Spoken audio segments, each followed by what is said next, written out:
The Grand Scheme. The Vorix Imperium had conquered 17 worlds across 3 star systems. Their expansion was methodical, calculated, and ruthless.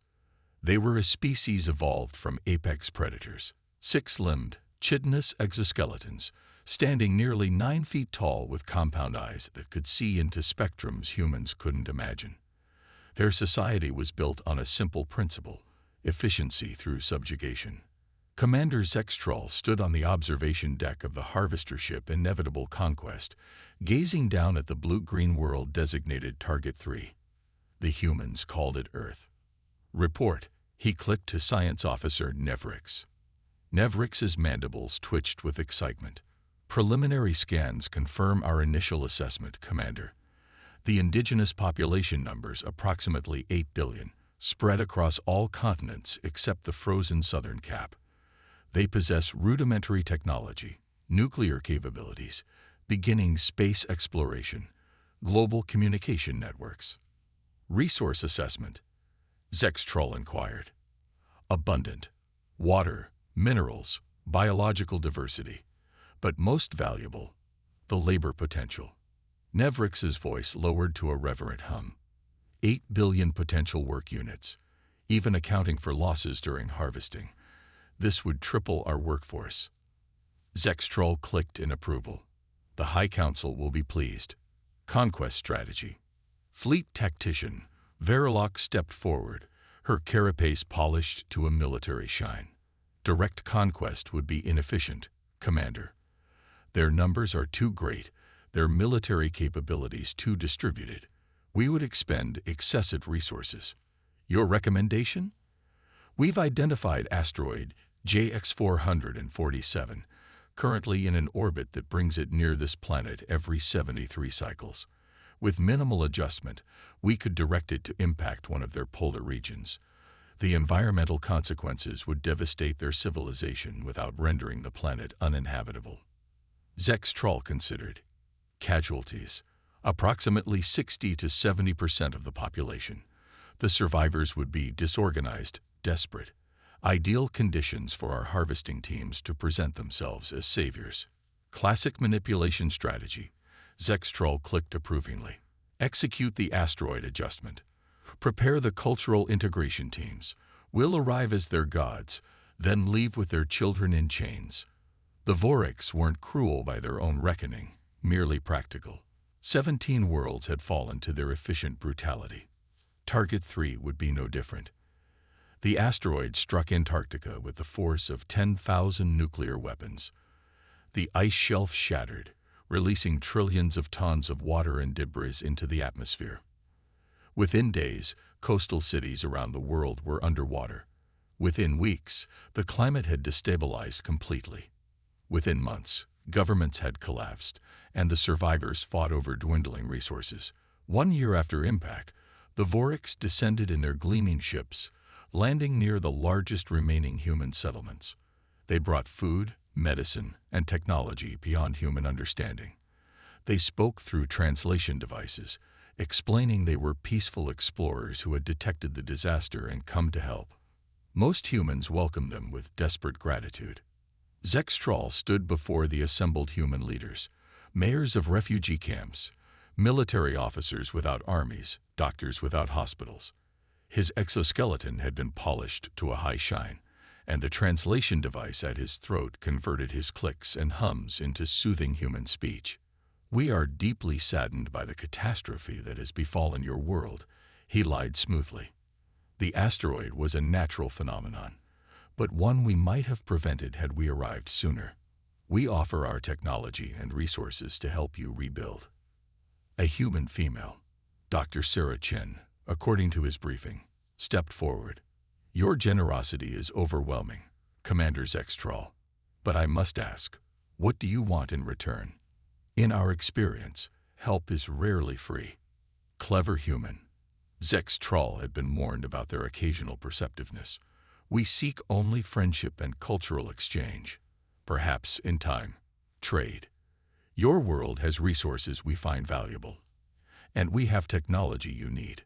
Another human, a male military officer named General Rodriguez, crossed his arms.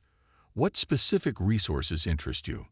Primarily mineral deposits, and perhaps cultural artifacts for our studies. Nothing you cannot spare. The humans exchanged glances. They were suspicious, but desperate. We accept your help, Dr. Chen finally said, with gratitude. Zextral's mandibles clicked in a smile his translator didn't convey. Phase 1 complete. Harvesting Operations Director Kiv Pex oversaw the construction of the first Assistance Center, a gleaming structure of alien metals that towered over the human refugee camp.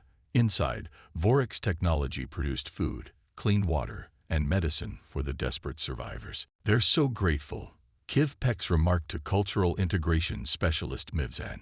"It's almost disappointing how easily they trust us." "Don't underestimate them," Mivzan cautioned. "I've been studying their information records. These humans have a peculiar quality. They're suspicious of power, especially when given freely. Then we must ensure they never suspect our true purpose until it's too late." Kiv Pex gestured to the holographic display showing the camp layout. "We've positioned the first labor processing center here, disguised as a medical facility. The first batch of workers will be transported to the orbital station within 30 days. Too soon, Mivzan clicked in alarm. We haven't fully integrated ourselves into their power structures. They still have military capabilities in some regions. The High Council grows impatient. This world was supposed to be harvested months ago. We will begin with small numbers. The sick, the isolated, those who won't be missed." Mivzan's compound eyes swiveled toward the camp. "Something about these humans disturbs me. They're physically weak, technologically primitive, but there's something unpredictable about them. All species fight when cornered." Kiv Pex dismissed the concern, but none have ever overcome Vorix dominance. Dr. Sarah Chen knew something was wrong when children began disappearing from the camp. At first, it was explained away, relocated to better facilities, sent to specialized care centers. But the parents never received communication, never saw their children again. "They're taking them," she whispered to General Rodriguez in the shadow of a makeshift shelter. "I don't know why or where, but they're taking our people." Rodriguez nodded grimly. "Not just children. The sick, the elderly. Anyone who goes into that medical center with anything more serious than a cut might not come out." "We need evidence," Sarah insisted. "We can't just make accusations against the only allies we have left." "I've been watching their ships. There's a pattern to their launches, always after a large group has been processed through the medical center." Sarah's blood ran cold. "They're not allies. They never were." "No," Rodriguez agreed. "The question is, what are they? And what do they really want?" Neither of them saw the small Vorix surveillance drone hovering in the darkness above them, recording every word. Commander Zextral received the surveillance report with mounting fury. "They suspect already. Impossible." Verlox, the fleet tactician, remained calm. "Not impossible, Commander. Merely inconvenient. We should accelerate the harvest before they can organize resistance." "No," Cultural Integration Specialist Mivzan protested. "If we move too quickly, we risk losing everything. These humans are more observant than we anticipated. We need to regain their trust." "Trust is irrelevant," Verlox dismissed. "We have technological superiority. Even in their prime, they could not have opposed us. In their weakened state, they are nothing." Zextrol paced the command deck, his claws clicking against the metal floor. "We will compromise. Double the harvest rate, but improve our cover operations, and eliminate these two suspicious humans, this doctor and general." "With respect, Commander," Mivzan cautioned, "assassination would only confirm their suspicions to others. Let me speak with them, reassure them." "Very well. You have one cycle. If they cannot be persuaded, they will be eliminated. And Mivzan, do not disappoint me." As the meeting dispersed, Science Officer Nevrix approached Zextrol privately. "Commander, there's another matter. Our long-range communications array has been damaged. How? By whom? Unknown. It appears to be radiation damage from the asteroid impact, something we didn't anticipate. We can maintain local communications, but we cannot contact the Imperium. Zextrol's mandibles clicked in distress. How long to repair? Months at minimum. We require specific materials that must be fabricated on-site. Proceed with repairs immediately. This changes nothing about our mission. The harvest continues. But as Neverix departed, Zextrol felt the first twinge of something unfamiliar. Doubt. The reckoning. 6 months into the Vorix assistance program, the truth could no longer be hidden. Thousands of humans had disappeared, allegedly transported to better facilities that no one ever seemed to visit. The Vorix grew less careful about maintaining their benevolent facade, implementing curfews and restricting movement between settlements. Sarah Chen and General Rodriguez had gone underground, literally, establishing a resistance headquarters in an abandoned subway tunnel beneath the ruins of what had once been Boston. Around them, a growing network of suspicious humans gathered, sharing information and planning. They took another 100 from Camp 7 yesterday, reported Lai Wei, a former software engineer who had established a primitive communication network between resistance cells. They're not even bothering with excuses anymore. Armed escorts, forced removals. What about the eastern settlements? Rodriguez asked. Going dark, one by one. Either they're being emptied, or they've cut communications. Sarah studied the crude map they'd assembled on the tunnel wall. They're working in a pattern, starting with the most isolated communities, then moving inward. Harvesting. A new voice added from the tunnel entrance. Everyone turned, weapons raised. A tall figure stepped into the light, not human, but Vorix. Miv Zen, the cultural integration specialist. Don't shoot, she clicked, her translation device converting the sounds to English. I've come to help you. Give me one reason not to kill you right now, Rodriguez snarled, his rifle aimed at what he hoped was a vital area on the alien's body. Because I know what they're doing to your people, and I know how to stop it. Miv Zan had never intended to betray her species. She was a scientist first, a soldier second.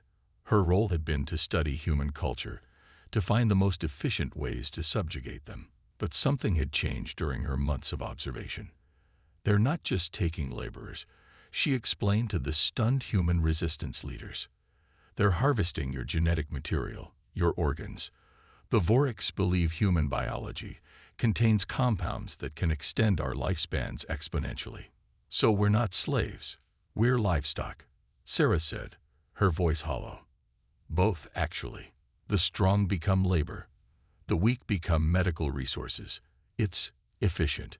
Even to Miv Zan, the word now tasted bitter. Why are you telling us this? Rodriguez demanded. Why betray your people?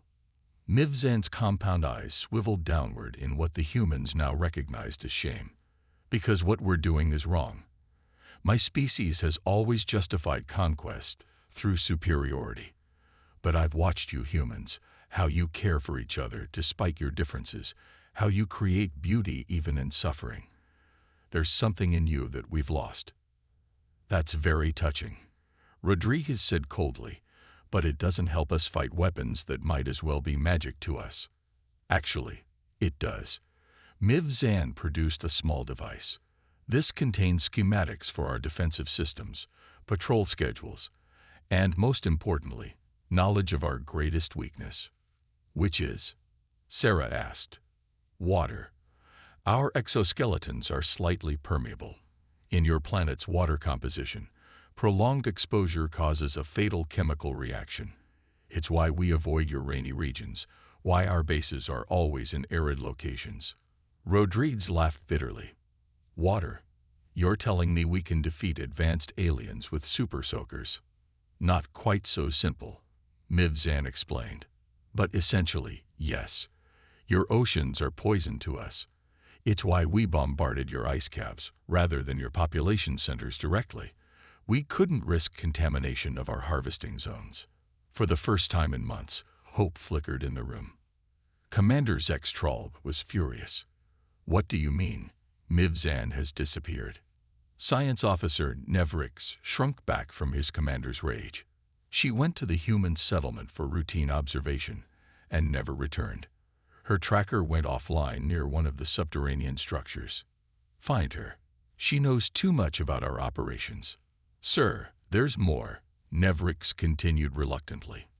The communications array. Someone sabotaged the repairs, and 3 of our transport ships have been damaged. Impossible. The humans don't have technology that could breach our defenses. The damage patterns suggest insider knowledge. Precise strikes at vulnerable points. Zextrol's mandibles clicked in fury. Mivzan, she's helping them. He turned to fleet tactician Verlox. Accelerate the harvest. Empty every settlement. We take what we can and leave this cursed planet. Commander, Verlox reminded him, our long-range communications are still down. The fleet won't return for another 6 cycles. Then we'll complete the harvest ourselves. These humans are primitives with sticks and stones. They cannot stand against Voric's might. As if in answer to his declaration, the base alarms began to wail. The human resistance struck simultaneously at every Voric's outpost across what had once been North America. They came with improvised weapons designed by Mivzan, pressurized water cannons, humidity bombs, even simple balloons filled with seawater. The Voric's guards fell screaming as their exoskeletons began to dissolve, a chemical reaction turning their greatest defense into a death sentence. The humans moved through the alien facilities, freeing captives and gathering technology. Sarah Chen led the assault on the main Voric's compound, a converted sports stadium outside the ruins of Chicago. With her was Mivzan, now adorned in a sealed environmental suit to protect her from the humans' watery weapons. The command center is through there, Mivzan directed. Zextrol will be waiting. Is he dangerous? Sarah asked. Extremely, but he's also arrogant. He won't believe humans could defeat him until it's too late. They breached the command center to find Zextrol and his officers frantically operating equipment, attempting to establish communications with their fleet. It's over, Commander, Mivzan clicked in their native language. Zextrol turned, his compound eyes widening at the sight of Mivzan with the humans. Traitor, you've doomed our species. I've saved it, she replied. We lost our way, Zextrol. We became what we once fought against. Surrender, Sarah demanded through her translator. Tell your forces to stand down. Zextrol laughed, a horrible chittering sound. You think you've won. Our fleet will return. They will burn this world to ash for what you've done. No, they won't, Mivzan said quietly, because I've transmitted the truth to the Imperium. About what we really did here. About the asteroid. About the harvesting. They'll never believe you over me. They already have. Mivzan held up a communication device. This is the response from the High Council. They've recalled the fleet. The Voric's Imperium is withdrawing from Earth. Zextrol lunged for the device, mandibles snapping. Sarah fired her water cannon, catching him full in the face. The commander collapsed, his exoskeleton hissing and bubbling as it began to dissolve. What happens now? Sarah asked as Voric's soldiers were led away in restraints. Mivzan looked out over the human city, where fires burned and people celebrated their victory. Now you rebuild. And we atone. 1 year later, the remaining Voric's on Earth had been contained in special dry air habitats. Most were scientists and specialists who, like Mivzan, had chosen to help humanity rebuild using their advanced knowledge. The Voric's fleet never returned. According to Mivzan, the Imperium had been shaken by the failure on Earth, their first true defeat in centuries. Reform movements had sprung up throughout Voric's society, questioning the ethics of their expansion. Sarah Chen, now heading the Global Recovery Council, met with Mivzan on the anniversary of the victory. Your people are adapting well, Mivzan observed as they watched humans and a few Voric's working together to construct a new desalination plant. Humans are good at adapting, Sarah replied. It's our superpower. No, Mivzan corrected. Your superpower is something else entirely. Something we thought was weakness until it defeated us. What's that? Community. Sacrifice. Love. The alien's translation device couldn't fully capture the wonder in her clicks. You fight hardest not for yourselves, but for each other. The Vorix could never understand that. Until now. Sarah looked out over the rebuilding city, where the gleaming Vorix technology now served human needs. We came close to extinction, but somehow we ended up stronger. And we came to harvest a primitive species, Mivzan added, but ended up transformed by them instead. In the distance, storm clouds gathered over the ocean, terrifying to the Vorix, life-giving to the humans. The perfect symbol of the strange new world they now shared.